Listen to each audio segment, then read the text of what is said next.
ఉచిత బ్రాహ్మణ వివాహ సేవలు స్టార్ట్ చేయడం జరుగుతోంది. ఎవరైనా ఇంట్రెస్ట్ ఉంటే కనుక హెచ్ఎల్ఎన్ జ్యోతిష్యాలను సంప్రదించండి. జై శ్రీరామ్. 2022 నుంచి 2026 జూన్ వరకు మొత్తం 21 ప్రెడిక్షన్స్ అనేవి ప్రూవ్ అయ్యాయి. అవన్నీ కింద డిస్క్రిప్షన్లో ఇవ్వడం జరుగుతోంది. ఏ యూట్యూబ్ ఛానల్లోనూ ఇన్ని ప్రెడిక్షన్స్ అనేవి ప్రూవ్ అయినవి ఏ ఛానల్ లేదు. మీరు కనుక నన్ను సంప్రదిస్తే కనుక మీ date of birth, time, place of birth నాకు ఇస్తే కనుక మీ కెరియర్ గురించి, మ్యారేజ్ గురించి, ఫ్యామిలీ గురించి, బిజినెస్ గురించి, హెల్త్ గురించి చెప్పడం జరుగుతుంది.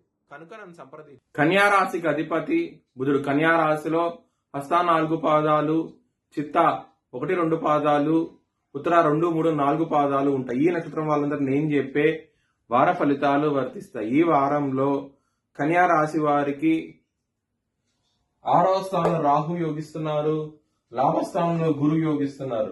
2 గ్రహాలు యోగిస్తున్నాయి. నల్ల నువ్వులు కనుక బ్రాహ్మణ దానం చేస్తే మంచి ఫలితాలు ఉంటాయి. విష్ణు ఆలయం సందర్శించండి, మంచి ఫలితాలు చూస్తారు. ఆదివారం రోజు ముఖ్యమైన పనులు స్టార్ట్ చేస్తే ఖచ్చితంగా విజయం సాధిస్తారు.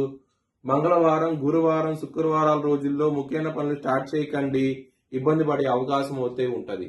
కన్యా రాశి వారికి లగ్నం నుంచి శుక్రుడు 2వ స్థానానికి వెళ్తారు. సెప్టెంబర్ 2వ తారీఖు నుంచి దాని మూలంగా పాజిటివ్ డెవలప్మెంట్స్ వచ్చే అవకాశం అయితే ఉంటది. కుటుంబ పరంగా, ధన పరంగా పాజిటివ్ డెవలప్మెంట్స్ వస్తాయి. చాలా సంతోషంగా అవుతే ఉంటారు. లవర్స్ కి బ్యాడ్ టైం నడుస్తుంది, చాలా జాగ్రత్తగా అవుతే ఉండండి. పంచమాధిపతి అయిన శని 7వ భావంలో ఉండటం, వక్రించి ఉండటం మూలంగా సమస్యలు ఎదుర్కొనే అవకాశం అయితే ఉంటది. చాలా జాగ్రత్తగా అయితే ఉండండి, ఇబ్బంది పడే అవకాశం ఉంటుంది. లవ్ విషయంలో మాత్రం ఆరోగ్యపరంగా చాలా బాగుంటది. కోర్టు కేసు విషయాల్లో పాజిటివ్ డెవలప్మెంట్స్ వచ్చే అవకాశం అయితే ఉంటది. చాలా సంతోషంగా అయితే ఉంటారు. బిజినెస్ పరంగా చాలా బాగుండబోతుంది. పెట్టుబడిని తగ్గించి పెట్టుకోండి, మంచి ఫలితాలు అయితే ఉంటాయి ఈ వారంలో. మ్యారేజ్ పరంగా మాత్రం బ్యాడ్ టైం నడుస్తుంది. వృత్తి పరంగా మాత్రం చాలా సమస్యలు అయితే ఉంటాయి. జాగ్రత్త అంటూ ఎక్కువ తీసుకోండి. దశమాధిపతి అయిన బుధుడు వ్యయ స్థానంలో ఉండటం మూలంగానే ఇబ్బందులు ఉంటాయి. చాలా జాగ్రత్త అంటూ ఎక్కువ తీసుకోండి. కన్యా రాశి వారికి 2వ స్థానంలో శుక్రుడు రావటం మూలంగా సెప్టెంబర్ 2వ తారీఖు నుంచి ఒక పాజిటివ్ వైబ్రేషన్ వచ్చే అవకాశం అయితే ఉంటుంది. మీ జీవితంలో చాలా సంతోషంగా అవుతే ఉంటారు. శుక్రుడు తులారాశిలో చాలా బలంగా ఉంటారు.